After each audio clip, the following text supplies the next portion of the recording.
بہت سارے نشے لوگوں کو لگے ہوئے ہوتے ہیں. ہر آدمی کوئی نہ کوئی نشہ کرتا ہے. کوئی دولت کا کرتا ہے, کوئی شہرت کا کرتا ہے, کوئی اپنی تعریف کا نشہ کرتا ہے. دو چار لوگوں سے تعریف سن کے مطمئن ہو جاتا ہے. ناراض تو نہیں ہوگی اس جملے سے آپ؟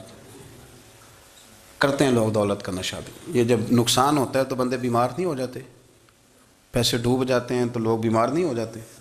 تو اس کا مطلب یہ ہوتا ہے کہ نشہ ٹوٹ گیا ہے. اب بہک ہوئے ہیں نا تھوڑے سے تو کانپتے ہیں, تڑپتے ہیں, پریشان. نشہ ہی اسی طرح ہی کرتا ہے نا, نہیں ملتا تو پریشان ہوتا ہے. یہ سارے نشے ہیں, مختلف قسم کا نشہ. ہم مانتے نہیں اس بات کو, تسلیم نہیں کرتے, کیونکہ تسلیم کرنا بڑا مشکل کام ہے. اس کے لیے تو بڑی ساری چیزیں جو ہیں وہ دبوچ کے اور بڑی سارے رستے پھلانگ کے آنا پڑتا ہے, تو بڑا مشکل ہے ماننا, ورنہ کرتے ہیں ہم. ہمارا مزاج ہے. یہ گھومنے پھرنے کا, دنیا دیکھنے کا بھی ایک نشہ ہے. یہ بہت ساری باتیں کرنے کا بھی ایک نشہ ہے. گپ شپ کا بھی ایک نشہ ہے. دو چار لوگوں کی جب تک پگڑیاں نہ کھول لیں, بعض لوگوں کو نیند نہیں آتی. یہ غیبت کا, چغلی کا, بددیانتی کا یہ بھی ایک نشہ ہے. اس پر ملا رومی رحمۃ اللہ نے بڑا کلام لکھا ہے. وہ کہتے ہیں مانگ کے کھانے کا بھی نشہ ہے. مانگ کے کھانے کا بھی نشہ ہے. وہ کہتے ہیں کہ ایک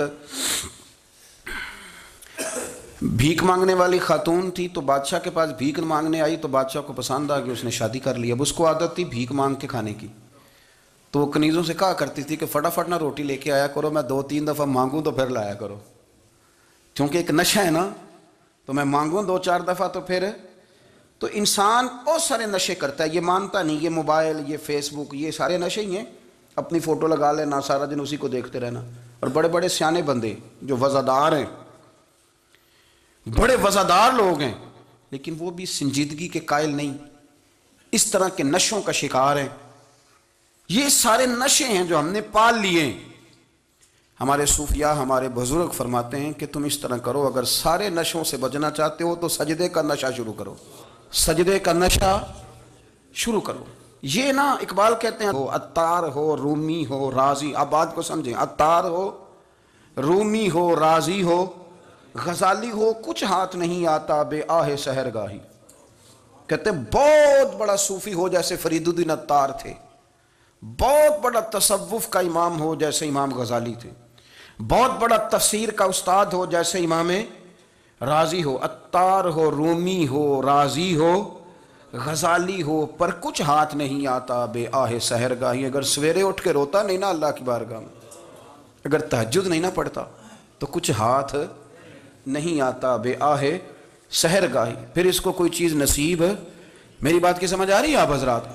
جب تک آپ سویرے نہیں اٹھتے, آپ اللہ اللہ نہیں کرتے, آپ کو نوافل کا چسکا نہیں, عبادت کا مزہ نہیں. فرمایا میری عبادت کرو, یہ شوق پیدا کرو, میں نے تمہیں پیدا کیا ہے.